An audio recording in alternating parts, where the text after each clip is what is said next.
हंसते हंसते कट जाए रस्ते, जिंदगी यूं ही चलती रहे, हंसी मिले या गम बदलेंगे ना हम, दुनिया चाहे बदलना हमें। हेलो स्टूडेंट्स, मैं राहुल सैनी स्वागत करता हूं आप सभी का आपके अपने YouTube channel Rahul sir defence में। जैसा कि बाबू हमने थंबनेल में देख लिया होगा कि वेक्टर का पार्ट 2 हम आज कवर अप करेंगे और वेक्टर का द एंड करेंगे। जितना भी कॉन्सेप्ट वेक्टर का है वो सब मैंने फटाफट क्या करवा दिया, इसका रिवीजन करवा दिया है। फटाफट इसके नोट्स उतारो और क्वेश्चन की बात हम नेक्स्ट वीडियो में करेंगे कॉन्सेप्ट इधर। बेटा क्या लिखा है, आज बात करें ज्यामिति के बारे में, वेक्टर की ज्यामिति, इसके क्षेत्रफल के बारे में। कोई ट्रायंगल दे दे तो हमें वेक्टर की सहायता से एरिया फाइंड आउट कैसे कर सकते हैं, उसका आयतन कैसे फाइंड आउट कर सकते हैं, वो सब चीजों के बारे में हम क्या करेंगे आज डिस्कस करेंगे। तो मैं बात करता हूँ सीधा ट्रायंगल से ही करता हूँ कोशिश। तो बेटा आपके पास एक ट्रायंगल है, इस भुजा से ए वेक्टर बन रहा है, इस भुजा से बी वेक्टर बन रहा है, इस भुजा से सी वेक्टर बन रहा है। आपके पास तो आपके पास त्रिभुज का क्षेत्रफल जो होगा वो क्या होगा, 1/2 a क्रॉस b। सर ये a क्रॉस b क्या है बेटा, आप जरूरी नहीं कि a क्रॉस b लो, आप कोई भी दो संगत हो जाने से, तो संगत का मतलब जो आपस में जुड़े नहीं है, चाहे ये ले लो चाहे ये ले लो, चाहे ये ले लो चाहे ये वाली ले लो, चाहे ये वाली ले लो चाहे ये वाली ले लो, कोई भी चीज जो आपस में जुड़ी हुई जिसको बोलते हैं हमें a और वेक्टर और b वेक्टर बाबू क्या है, अपने संगत भुजा है। क्या है सर, संगत भुजा है। तो सर संगत भुजा का क्रॉस करो, उसका मैग्नीट्यूड निकालो और डिवाइड कर दो 2 का, आपके पास क्या जाएगा त्रिभुज का क्षेत्रफल। सेम एज इट इज मैं बात करूं समांतर चतुर्भुज का क्षेत्रफल। समांतर चतुर्भुज का क्षेत्रफल क्या लिखा बेटा, संगत भुजा दियो। आपको कोई भी आपको त्रिभुज क्या है, हाँ समांतर चतुर्भुज देगा। कैसे बनाए भाई इसको, ये लो आपके पास समांतर चतुर्भुज प्रभु, ए वेक्टर आ गया इधर ये वाला, और अपने पास क्या गया बी वेक्टर आ गया, ये क्या गया सी वेक्टर आ गया, ये क्या गया डी वेक्टर आ गया। तो आपको कोई भी दो संगत भुजा लेनी चाहिए, ए बी लो चाहे बी लो, कोई भी दो संगत भुजा, उसका क्षेत्रफल क्या होगा, त्रिभुज के क्षेत्रफल का दुगुना, त्रिभुज के क्षेत्रफल का, यहाँ पे लिखता हूं त्रिभुज का क्षेत्रफल का 2 गुणा। तो इसको 2 गुणा से गुणा करूंगा तो 2 से हट जाएगा, तो बेटा इसका जो मान आएगा वो क्या आएगा, ए वेक्टर क्रॉस बी वेक्टर का मैग्नीट्यूड, उसका परिमाण। चलो जी बात करते हैं नेक्स्ट क्वेश्चन की ओर। क्या लिखा हुआ है, समांतर चतुर्भुज का क्षेत्रफल।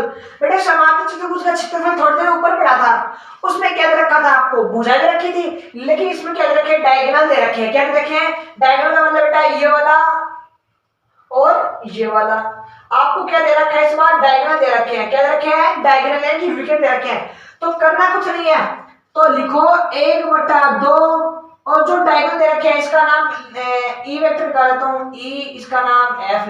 तो दोनों का क्या करोगे, ई वेक्टर और एफ वेक्टर दोनों विकर्ण का क्या निकालना है, सर क्रॉस निकालना है, उसके मैग्नीट्यूड का क्या करना है, डिवाइड। मैग्नीट्यूड निकाल के 2 का क्या करना है, आपको डिवाइड करना है, उसका क्या है क्षेत्रफल आ जाएगा।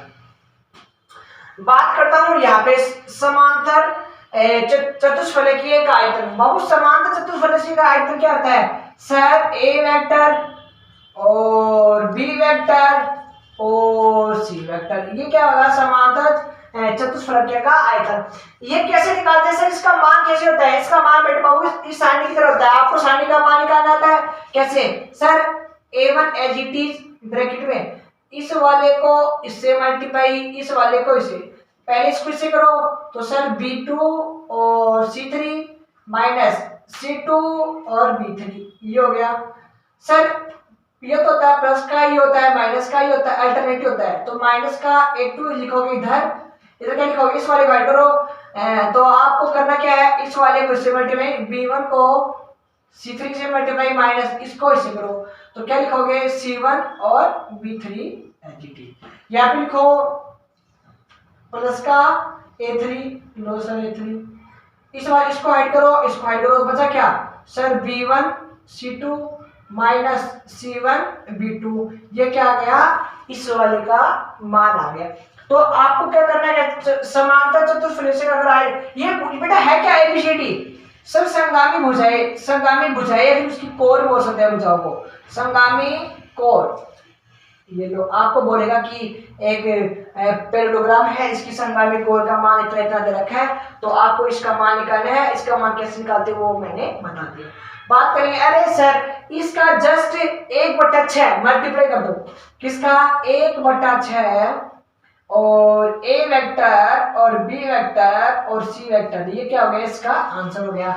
चतुष्फलकीय का आयतन ये होता है और समांतर चतुष्फलकीय का आयतन ये होता है। आई होप जितना भी कंसेप्ट मैंने बताया है आपको समझ में आएगा। चलते हैं नेक्स्ट स्लाइड की।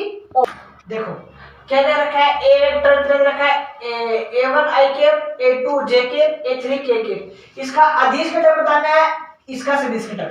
देखो किसी भी कोई भी वेक्टर देते हैं, आपको पूछे अदिश घटक और सदिश घटक।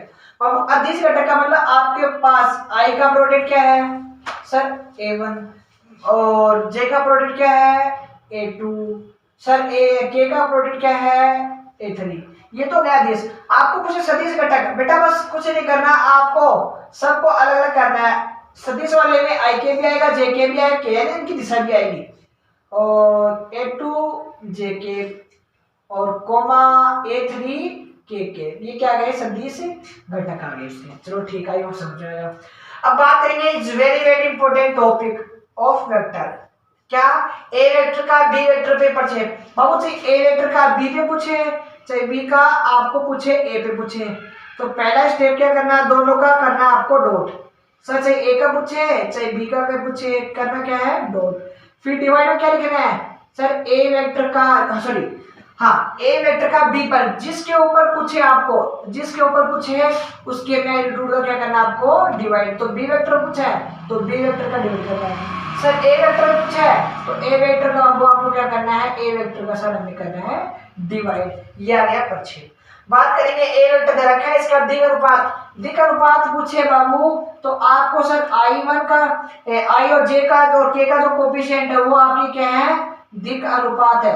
क्या है दिक् अनुपात है, किसके i और j और k के जो कोफिशिएंट हैं वो सब क्या है दिक् अनुपात है।